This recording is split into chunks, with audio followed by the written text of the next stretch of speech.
It follows that I find that Mr. Wessels has not proven a breach of the guarantee of acceptable quality on the balance of probabilities and that his claim must be dismissed. I have reached this decision noting that Mr. Wessels substantially muddied the waters by carrying out repairs himself, which potentially caused damage, and otherwise failed to prove his case to the requisite standard.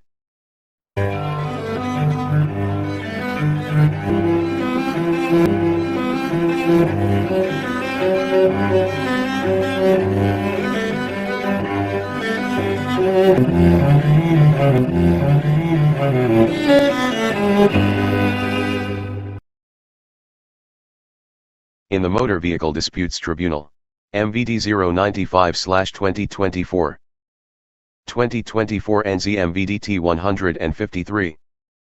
Between Graham Wessels, applicant, and Central Car Company Limited. Respondent. Hearing at Auckland on June 26, 2024. By audiovisual link. Members of Tribunal. D. M. Jackson, Barrister, Adjudicator. S. Gregory, Assessor. Appearances. G. Wessels, Applicant. J. P. Murphy, Director for the Respondent. M. King, Support Person for the Respondent. Date of decision August 15, 2024. Decision of the Tribunal. A. Mr. Wessels' application is dismissed. Reasons. Introduction. 1. On February 4, 2023, Mr. Wessels purchased a 2008 Land Rover Discovery from Central Car Company Limited, the trader, for $13,995. At the time of purchase the vehicle had traveled 247,978 km and 258,826 km by the time of this application. 2. Mr. Wessels seeks the recovery of various repair costs incurred by him, which he argues the trader is liable for, but failed or refused to perform within a reasonable time. He claims $5,058.45 from the trader. 3. The trader resists the application and says that for various reasons it has no liability to Mr. Wessels. It says that it carried out some initial repairs for him but reached a point with Mr. Wessels, where it refused to carry out further repairs under the statutory guarantee. The issue. 4. The issue requiring the Tribunal's consideration in this case is whether the vehicle been of acceptable quality for the purposes of S6 of the Consumer Guarantees Act 1993, the CGA. Has the vehicle been of acceptable quality? 5. Section 6, 1, of the CGA provides that where goods are supplied to a consumer there is a guarantee that the goods are of acceptable quality. 6. Acceptable quality is defined in S7 of the CGA, as far as is relevant, as follows. 7. Meaning of acceptable quality. 1. For the purposes of Section 6, goods are of acceptable quality if they are as a. Fit for all the purposes for which goods of the type in question are commonly supplied, and b. Acceptable in appearance and finish, and c. Free from minor defects, and d. Safe, and e. Durable. As a reasonable consumer fully acquainted with the state and condition of the goods, including any hidden defects, would regard as acceptable, having regard to dash f. The nature of the goods. G. The price, where relevant. H. Any statements made about the goods on any packaging or label on the goods. H. The nature of the supplier and the context in which the supplier supplies the goods. I. Any representation made about the goods by the supplier or the manufacturer. J. All other relevant circumstances of the supply of the goods. 2.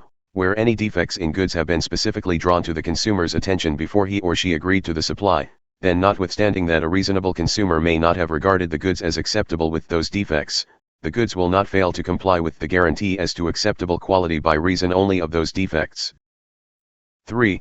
Where goods are displayed for sale or hire, the defects that are to be treated as having been specifically drawn to the consumer's attention for the purposes of subsection 2, are those disclosed on a written notice displayed with the goods. 4. Goods will not fail to comply with the guarantee of acceptable quality if a. The goods have been used in a manner, or to an extent which is inconsistent with the manner or extent of use that a reasonable consumer would expect to obtain from the goods, and b. The goods would have complied with the guarantee of acceptable quality if they had not been used in that manner or to that extent. 5. A reference in subsections 2 and 3. To a defect means any failure of the goods to comply with the guarantee of acceptable quality. 7. Whether a vehicle is of acceptable quality is considered from the point of view of a reasonable consumer who is fully acquainted with the state and condition of the vehicle, including any hidden defects. 8. Mr. Wessels raised 5 alleged defects with the vehicle, namely: A. A faulty transmission. B. A CV joint failure on April 8, 2023. C. A wheel bearing failure on July 7, 2023. D. Loss of oil and coolant, suspension problems, and white smoke on August 8, 2023, and E. Alternator, EGR and catalytic converter malfunction during October to November 2023. 9. In support of his claim, Mr. Wessels relied on a comprehensive vehicle inspection report prepared by a Land Rover specialist. The report addresses a 165-point vehicle inspection and health check in the format of a pre-purchase inspection report.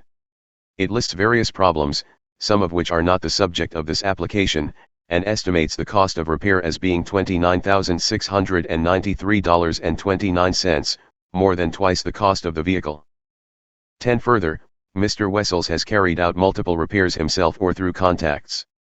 He incurred costs during this process, including the towing of the vehicle following the oil cooler replacement repairs which he carried out personally.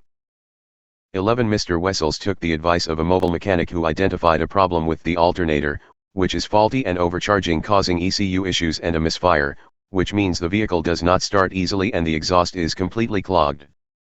Transmission. 12. The trader does not dispute that the transmission required repair. It says it did repair the transmission, and Mr. Wessels acknowledges that the transmission symptoms complained of seized CV joint and wheel bearing. 13. The trader says it was not given a reasonable opportunity to repair the CV joint failure. It says the invoice produced for the repair, which is dated the same day as the failure, proves that it was not consulted about the failure. Further, it says Mr. Wessels has produced no text messages to support his contention that he did raise the issue with the trader. 14. Likewise, the trader notes from Mr. Wessels evidence that he carried out the wheel bearing repair without reference to the trader at all. It says it has no claim to answer for either cost incurred.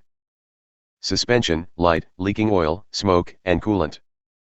15. The trader says the alleged August 8, 2023 incident which produced the aforementioned symptoms was 6 months and approximately 10,000 kms after purchase.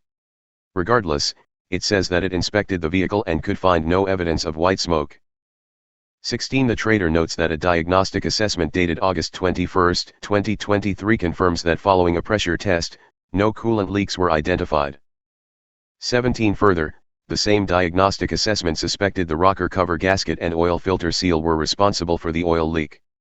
The trader argues that parts and labor total no more than $300 and are the kind of repairs which a reasonable consumer would expect to have to carry out on a vehicle of this age and mileage, and accounting for the 10,000 kms traveled by Mr. Wessels. 18. The trader notes that the same diagnostic assessment identified a suspension fault code, which is most likely a suspension compressor valve failure. Again, the trader says that this is a cheap repair, no more than $400 for parts and labor, and is the responsibility of Mr. Wessels having regard to the age and mileage of the vehicle. Alternator, EGR and catalytic converter. 19. The trader submits there is no evidence before the tribunal that there are such problems with the vehicle. It notes that Mr. Wessels only complained of such issues following his spending considerable time personally carrying out repairs to the vehicle, which he was not qualified to undertake. It says the vehicle is off the road and Mr. Wessels is responsible for that himself. 20. Mr. Gregory, the tribunal's assessor, observed that Mr. Wessels has muddied the waters somewhat by attempting repairs by himself or otherwise engaging a mobile mechanic who has provided no detailed invoices recording his diagnosis and repair.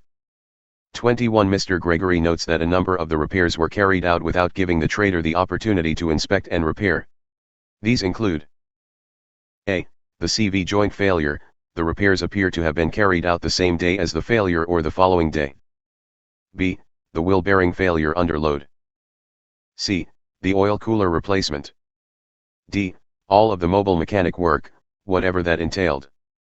22. Mr. Gregory observes that shortly after the oil cooler replacement, performed by Mr. Wessels, which is a difficult and time-consuming job, the alternator failed, following a short trip to the supermarket, and thereafter the vehicle struggled to start and was misfiring. The chronology of events as described by Mr. Wessels then sees him engage a mobile mechanic, who diagnoses a possible alternator fault. This had been previously replaced prior to sale by the previous owner, and identifies there are voltage problems to the modules, hence the poor running. The mobile mechanic also replaces the EGR and diagnoses that the exhaust is blocked. Mr. Gregory considers it most unusual that the vehicle was driving fine to the supermarket, but now has two quite different and significant faults. Mr. Gregory advises that if the engine was missing or misfiring bad enough, then maybe the diesel particulate filter collapsed. Whatever the case, it is unclear on the state of the evidence why the vehicle does not run.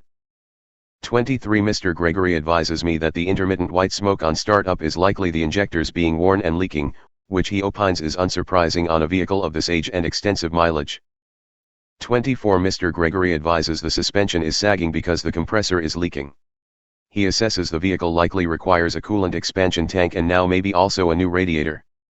Mr. Gregory notes that Mr. Wessels has traveled approximately 10,000 km and has experienced a lot of faults, transmission faults, oil leaks, oil cooler, coolant leaks, CV joint, wheel bearing, smoke on startup, suspension fault, and now an undiagnosed fault rendering the vehicle undrivable.